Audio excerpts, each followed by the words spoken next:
अपने ही खेतों पर मजदूर बना दिया जाएगा। मजबूर किसान को ये बड़े बड़े धन्ना सेठों के हाथ मजबूर बना देने की साजिश रच रहे हैं। मैं लंबी चौड़ी बात नहीं करूंगा।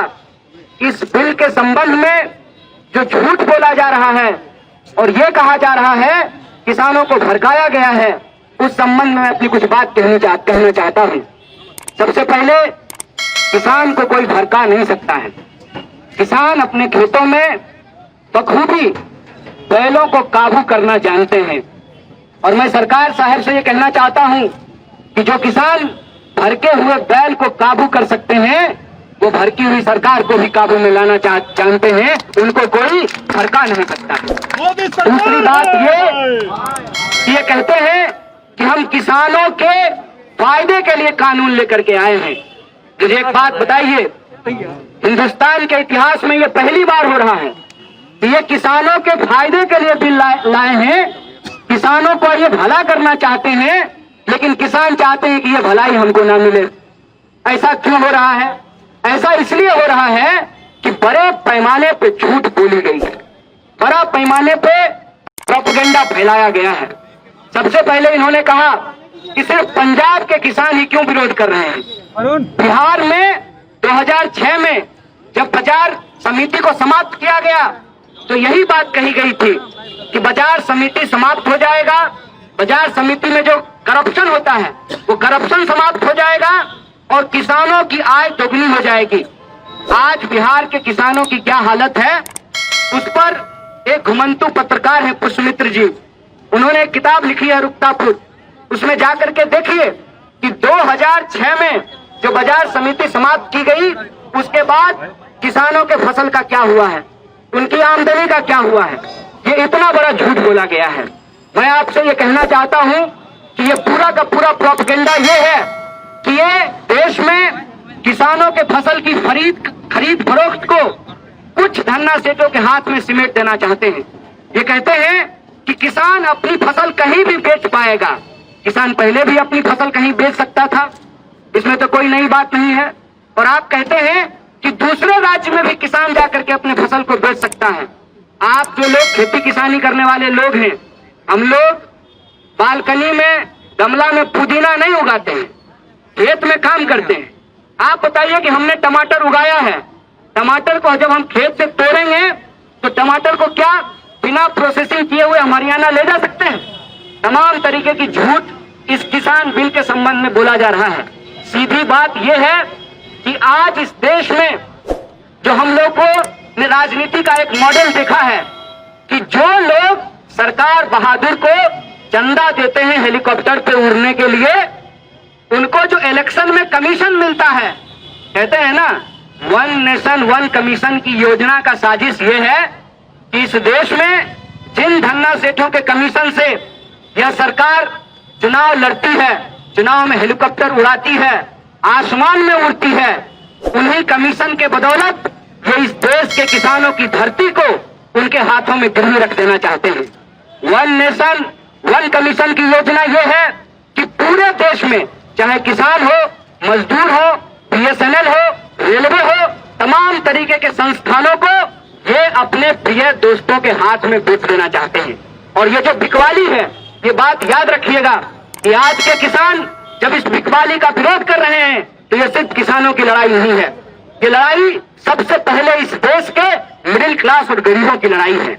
मिडिल क्लास और गरीबों की लड़ाई कैसे है आप देखेंगे। हम पटना में बात करते हैं, जब बख्तियारपुर के किसान, पंडारक के किसान सब्जी लेकर के सुबह शटल से आते हैं पटना, तो तमाम मंडियों में सब्जियां पहुंचती हैं और वहां पे कंपटीशन होता है। और मिडिल क्लास के जो लोग हैं झोला लेकर के 5 दुकान में घूम करके सस्ता भिंडी और सस्ता मिर्च खरीद लेते हैं। लेकिन जब किसानों की खरीद फरोख्त का अधिकार एक कंपनी के हाथ में होगा, तो जैसे इस देश में आपको याद होगा कि बीएसएनएल जब रेट तय करती थी, बीएसएनएल के पास जब लाइसेंस था तो प्राइवेट कंपनियां कंपटीशन में फ्री जियो जनार्दन करा रही थी। जब से बीएसएनएल समाप्त हो गया है, तब से आप देख लीजिए कि लगातार मोबाइल के इस्तेमाल करने का जो रेट है वो बढ़ता जा रहा है। मैं यही कहना चाहता हूं कि इस पूरी की पूरी लड़ाई में एक बात है कि अगर दूसरे उत्पाद को उपजाने वाले या बनाने वाले जो लोग हैं वो उसका एमआरपी तय कर सकते हैं, तो क्या किसान अपने फसलों का एमएसपी नहीं तय कर सकते हैं? और किसान क्या मांग रहे हैं? किसान कह रहे हैं कि आपने कानून बनाया है तो सबसे पहले जो आप ये दावा करते हैं कि एमएसपी समाप्त नहीं होगा, तो आप यह बात कहिए, आप यह बताइए कि अगर कहीं भी एमएसपी से कम पे खरीद होती है तो ये एक आपराधिक काम होगा, उसके ऊपर क्रिमिनल केस किया जाएगा। आप बिहार का उदाहरण लेकर के देख लीजिए, तमाम फसलों का जो एमएसपी तय किया जाता है उस एमएसपी से नीचे धान की खरीद होती है, मक्के की खरीद होती है, गेहूं की खरीद होती है। अभी तो सिर्फ कुछ अनाजों का एमएसपी तय किया जाता है। मैं कहता हूं कि हम सिर्फ अनाज खा करके जिंदा नहीं रहते हैं, हमको तेल की जरूरत पड़ती है, हमको टमाटर की जरूरत पड़ती है, हमको सब्जियों की जरूरत पड़ती है। क्या किसी भी चीज का एमएसपी तय किया जाता है? आप किसानों के बारे में सोचिए, जब अपने खेत में वो गोभी तोड़ करके मंडियों की तरफ चलते हैं और कहते हैं जो वहाँ पे मंडियों में बैठने वाले लोग हैं कि आज गोभी बहुत उतर गया है, इसीलिए आपको गोभी का रेट नहीं मिलेगा। इतना कम रेट मिलता है किसानों को कि कई बार वो खेत में ही फसल छोड़ देते हैं। ये जो इस देश में अन्नदाताओं के साथ इतना बड़ा अत्याचार हो रहा है, और इस अत्याचार में जो सबसे साजिश वाली बात यह है कि इस देश में नारा लगा जय जवान जय किसान। आज किसानों को जो खेत में अपने देश में अपने लोगों को अनाज पहुंचाने के लिए, खिलाने के लिए शहादत दे रहे हैं, जिनके बच्चे बॉर्डर पे शहादत दे रहे हैं, आज कि जवानों के पिताजी के ऊपर उन्हीं जवानों के द्वारा लाठियां भंजवाई जा रही हैं।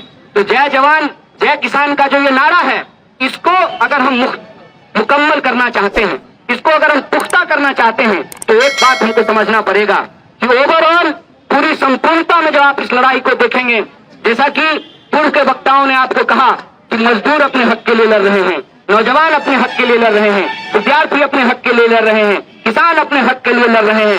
दरअसल ये लड़ाई अलग अलग नहीं है, ये लड़ाई इस देश में जमहूरियत को बचाने की लड़ाई है।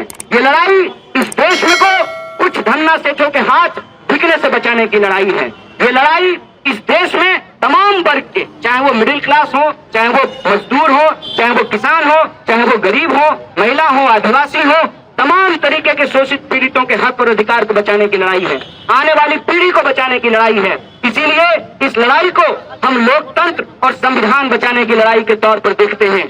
इसीलिए हमारा आप तमाम लोगों से आग्रह है, और एक बार यहाँ जो मौजूद हैं तमाम किसान संगठन के लोग, उनके तमाम नेताओं को और आप तमाम साथियों को बधाई देते हुए उनका स्वागत करते हुए कहना चाहते हैं कि इस लड़ाई को हमको जय जवान जय किसान और जय संविधान के तौर पे लड़ना पड़ेगा, और इस देश की सरकार को बताना पड़ेगा कि इस देश में जो कमाने वाले लोग हैं उनके कमाने के अधिकार को, उनके काम को, उनके फसल के दाम को और लोगों के पढ़ने लिखने काम करने के अधिकार को आप छीन नहीं सकते हैं। ये हमारा लोकतांत्रिक अधिकार है, और इस लोकतंत्र को बचाने की लड़ाई में, किसानों, मजदूरों, आम लोगों को बचाने की इस लड़ाई में हम लोग कंधे से कंधे मिला करके खड़ा हैं।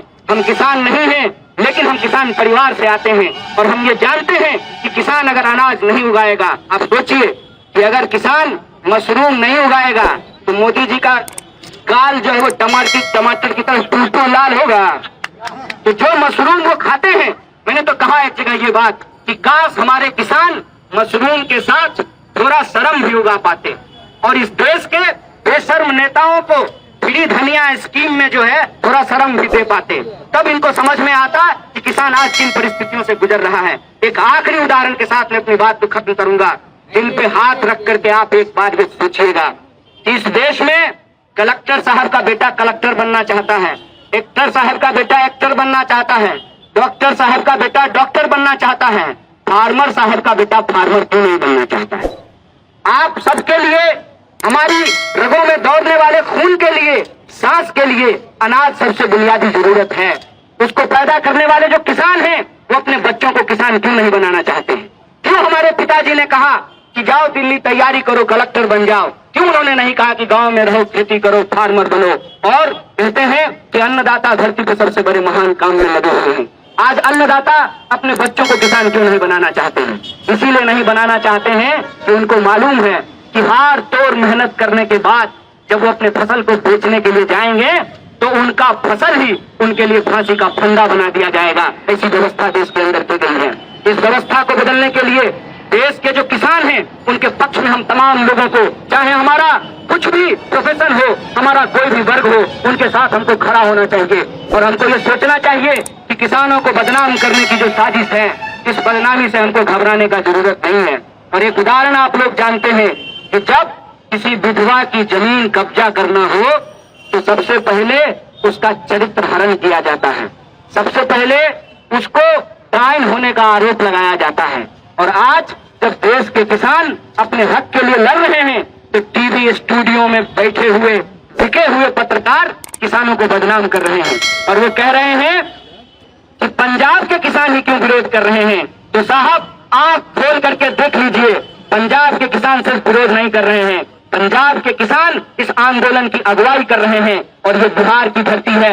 मैं याद दिलाना चाहता हूं कि गांधी जी जब वापस भारत आए थे तो उन्होंने भी चंपारण से नील की खेती के विरोध में अपना आंदोलन शुरू किया था और आज बिहार के हर जिला मुख्यालय पर लोग अपने अपने कामों को छोड़ करके इस आंदोलन में शरीक हो रहे हैं, इसका समर्थन दे रहे हैं। हम आपसे भी आग्रह करते हैं, जब तक किसानों की मांग नहीं मानी जाती है, चरणबद्ध तरीके से हमको यह आंदोलन आगे बढ़ाना चाहिए। और अगर जरूरत पड़ी, क्योंकि बार बार बहस में बिहार का नाम लिया जा रहा है, तो बिहार में 2006 में जो है बाजार समितियां समाप्त कर दी गई है और किसान बड़े खुशहाल हैं, तो बिहार के लोगों की ये खास जिम्मेवारी है कि इस झूठ का पर्दाफाश करें और देश के किसानों को बताएं कि बिहार के किसान भी बदहाल हैं।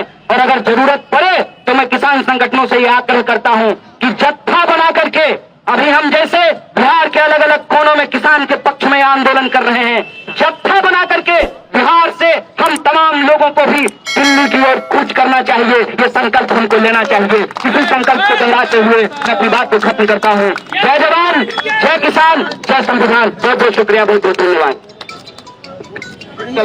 अच्छा, अब सब लोग हम लोग मार्च करेंगे, हम लोग सब यहाँ से